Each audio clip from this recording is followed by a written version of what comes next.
परमात्म प्राप्ति का सरल उपाय।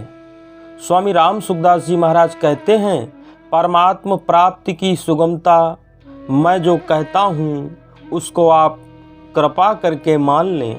मैं ऐसी बात कहता हूँ जो आपकी जानी हुई है, कोई नई बात नहीं बताता हूँ। कोई भाई बहन क्या ऐसा जानता है कि मैं पहले नहीं था और पीछे नहीं रहूँगा? ये प्रश्न स्वयं के विषय का है, शरीर के विषय का नहीं। शरीर तो पैदा होने से पहले नहीं था और मरने के बाद नहीं रहेगा, परंतु मैं पहले नहीं था और पीछे नहीं रहूँगा तथा अब भी मैं नहीं हूँ, ऐसा अपने अभाव का अनुभव कभी किसी को होता है क्या?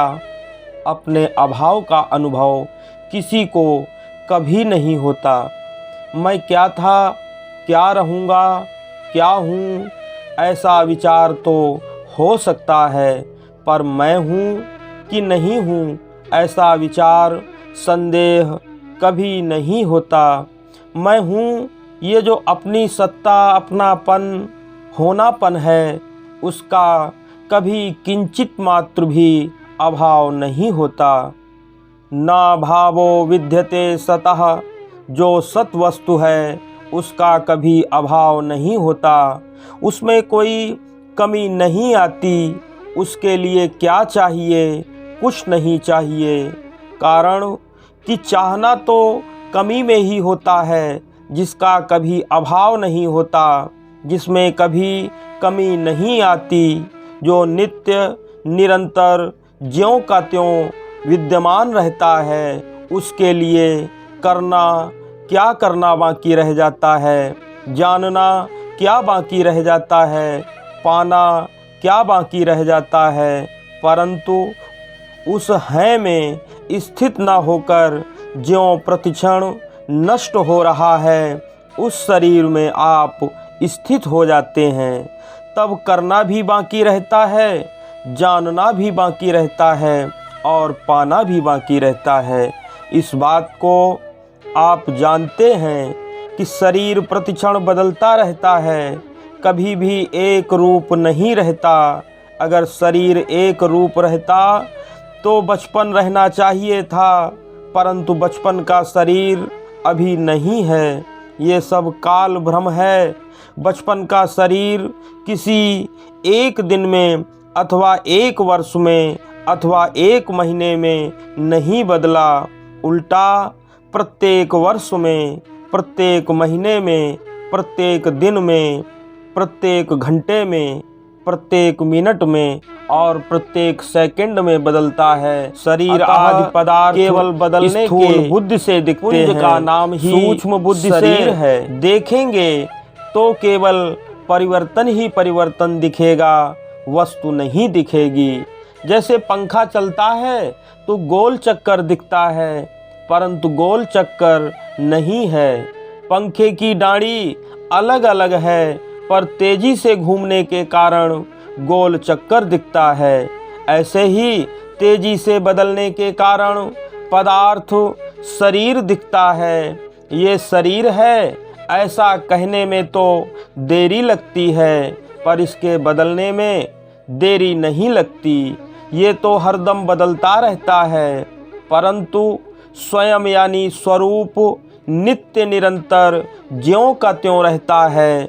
नित्य निरंतर रहने वाले स्वयं को जब प्रतिक्षण बदलने वाले शरीर के साथ मिला लेते हैं, तदात्म कर लेते हैं, तब कामना, इच्छा, वासना, तृष्णा आदि पैदा होती है। इसी से सब अनर्थ होते हैं। अगर हम नित्य निरंतर रहने वाले नहीं होते तो पहले किए हुए कर्मों का फल अभी और अब किए हुए कर्मों का फल आगे किसको भोगना पड़ेगा? हम पहले थे तभी तो पहले किए हुए कर्मों का फल अब भोग रहे हैं, और हम आगे रहेंगे तभी तो अभी किए हुए कर्मों का फल आगे भोगेंगे। पहले जो हमने कर्म किए थे वह परिवर्तनशील शरीर के साथ मिलकर किए थे और अब उनका फल भी परिवर्तनशील शरीर के साथ मिलकर ही भोगते हैं।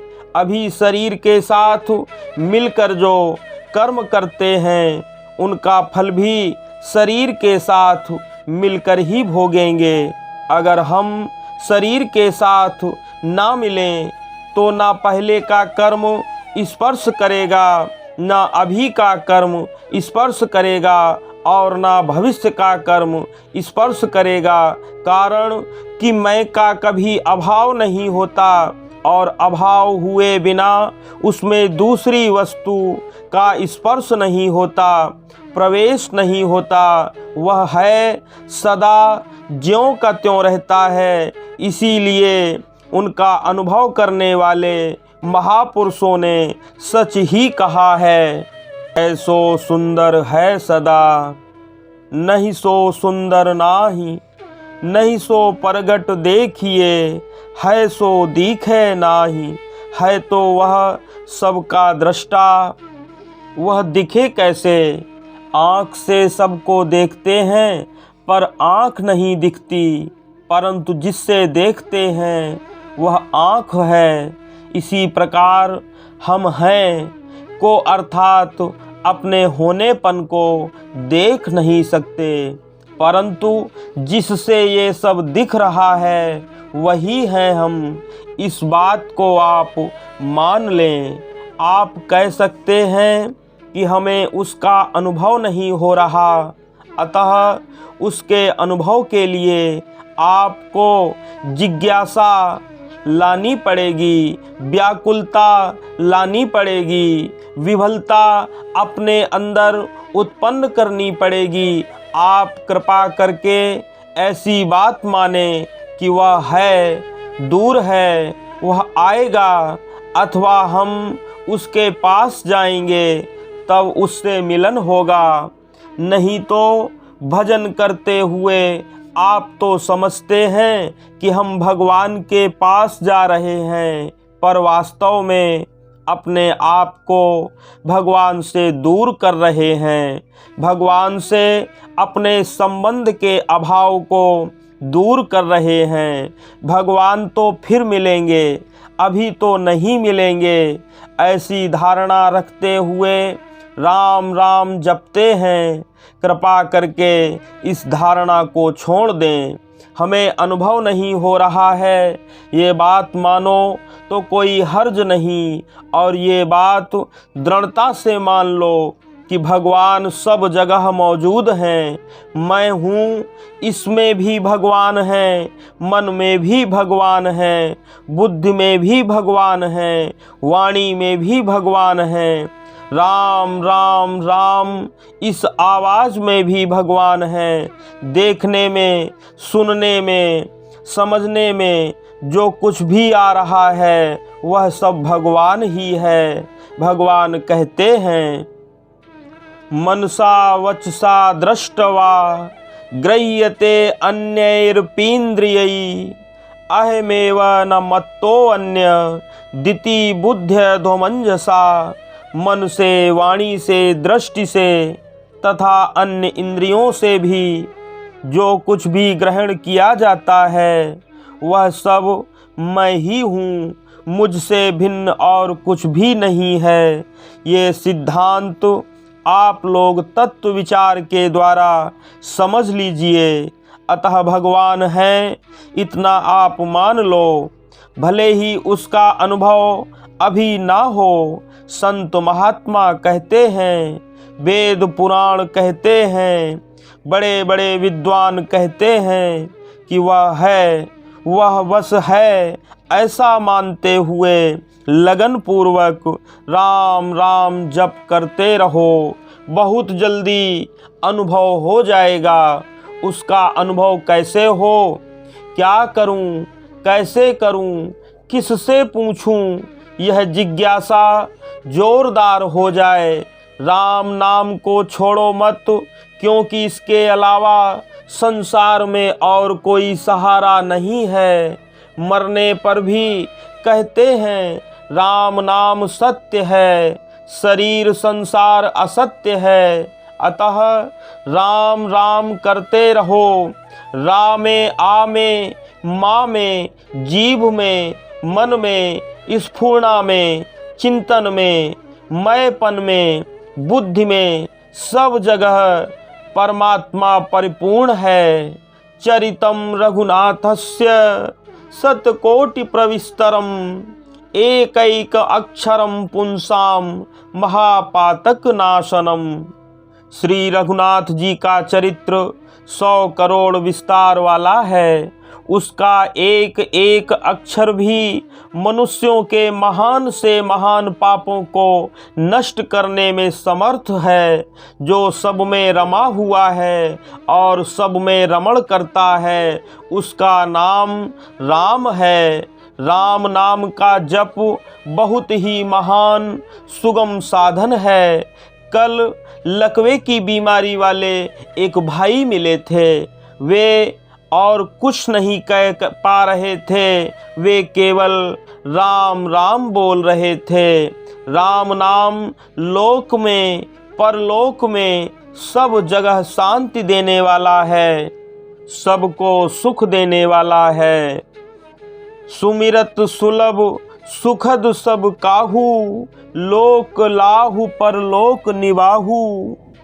आप ये बात चाहे श्रद्धा से मान लो, चाहे विश्वास से मान लो, चाहे युक्ति से मान लो, चाहे अनुभव से मान लो, चाहे सोच समझ कर मान लो कि परमात्मा सब जगह है, सब देश काल में है। अणु से लेकर परमाणु तक में वही परमात्मा विद्यमान है। जहाँ आप हों वहीं परमात्मा है। आपकी एकता परमात्मा के साथ है, बदलने वाले शरीर के साथ नहीं है। शास्त्र भी डंके की चोट से कहता है कि परमात्मा सब जगह है, सब में है, सबके अपने हैं, सबके सुहृद हैं। आप इसको दृढ़ता से मान लो। साधक की बड़ी भूल यही होती है कि वह भजन करेंगे फिर परमात्मा मिलेंगे, ऐसा मान लेता है। ये भविष्य की आशा ही महान बाधक है। शास्त्रों से, संतों के कहने से, किसी से सुनने से यह मान लो कि परमात्मा तो मिले हुए हैं, केवल हमें दिखते नहीं।